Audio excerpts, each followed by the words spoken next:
Hi friends, இன்றைக்கி சம்பா கோதுமை ரவை வச்சு ஸ்வீட் எப்படி பண்ணலான்னு பார்க்கலாம். சம்பா கோதுமை ரவையில் ஸ்வீட் நல்லா இருக்குமான்னு நினைக்காதீங்க, ரொம்பவே சூப்பராக இருக்கும். இப்போ வாங்க எப்படி செய்யலான்னு பார்க்கலாம். இதுக்கு தேவையான பொருட்கள்: சம்பா கோதுமை ரவை, பால், வெல்லம், தண்ணி, ஏலக்காய் தூள், உப்பு, நெய், முந்திரி பருப்பு. இதுதான் தேவையான பொருட்கள். இப்போ வாங்க எப்படி செய்யலான்னு பார்க்கலாம். இதுக்கு ஒரு கடாயில் 2 ஸ்பூன் அளவுக்கு நெய் ஊற்றிக்கோங்க. நெய் சூடானதுக்கப்புறமா முந்திரி பருப்பு சேர்த்துக்கலாம். இது உங்களோட விருப்பம் தான், சேர்த்தோ செய்யலாம், சேர்க்காமையும் செய்யலாம். சேர்த்து செஞ்சிங்க அப்படின்னா அந்த வாசனை இதெல்லாம் ரொம்ப நல்லாயிருக்கும். அதே மாதிரி முந்திரி வறுக்கும் போது கோல்டன் கலர் வரத்துக்கு முன்னாடியே எடுத்திங்கன்னா தான் அது ஆறுனதுக்கப்புறம் நல்ல கோல்டன் கலரில் அழகாக இருக்கும்.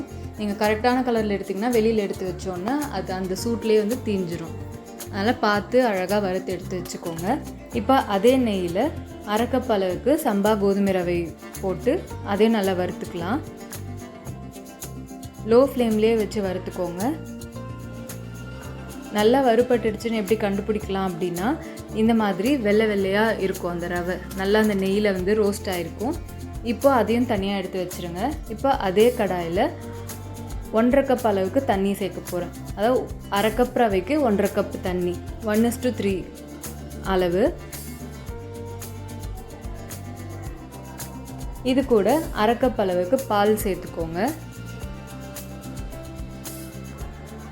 இப்போது பாலும் தண்ணியும் நல்லா கொதிக்கும் போது வறுத்து வச்சுருக்கோம்ல ரவை, அதை வந்து இது கூட சேர்த்துருங்க. சேர்த்துட்டு லைட்டாக உப்பு சேர்த்து நல்லா மிக்ஸ் பண்ணிவிடுங்க.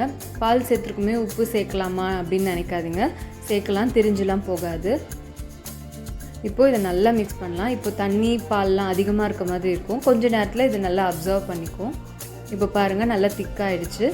இப்போது நம்ம வெல்லம் சேர்த்துக்கலாம். துருவிய வெல்லம் நான் வந்து 3/4 கப் சேர்த்துருக்கேன். இது வந்து கரெக்டாக நூல் பிடிச்ச மாதிரி இருக்கும் சொல்லுவாங்களா, அந்த மாதிரி இருக்கும். நல்லா உங்களுக்கு ஸ்வீட் பிடிக்கும் அப்படின்னா 1 கப் வெல்லம் சேர்த்துக்கலாம்.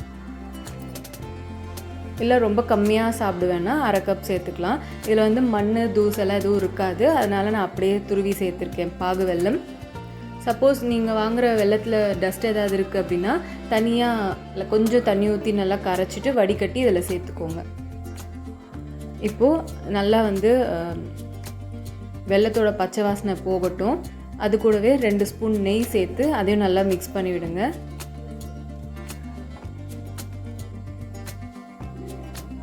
இது வந்து நல்லா சுருண்டு வரணும், அவ்வளோதான். அது வரைக்கும் லோ ஃப்ளேம்லேயே வச்சு நல்லா கலந்து விட்டுட்டே இருங்க. இப்போ லைட்டாக திக்கான உடனே நம்ம வறுத்து வச்சோம்ல முந்திரி பருப்பு, அதை இது கூட சேர்த்து நல்லா மிக்ஸ் பண்ணி சுருண்டு வரட்டும்.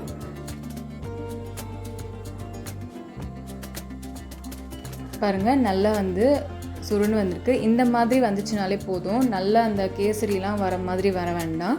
இந்த அளவுக்கு இருந்துச்சுன்னா ஆறுனோன்னு நல்லா கொஞ்சம் கேக் மாதிரி அழகாக கட் பண்ணி சாப்பிட்ற மாதிரி வரும். இந்த கன்சிஸ்டன்சியில் நம்ம ஆஃப் பண்ணிடலாம். சூப்பரான நம்ம சம்பா கோதுமை ரவை கேசரி ரெடி ஆகிடுச்சு. கண்டிப்பாக நீங்கள் வீட்டில் ட்ரை பண்ணி பாருங்கள். இதில் சேர்த்த எல்லா பொருளுமே ரொம்பவே நல்லது. இந்த வீடியோ பிடிச்சதுன்னா லைக் பண்ணுங்கள், ஷேர் பண்ணுங்கள், சப்ஸ்கிரைப் பண்ணுங்கள்.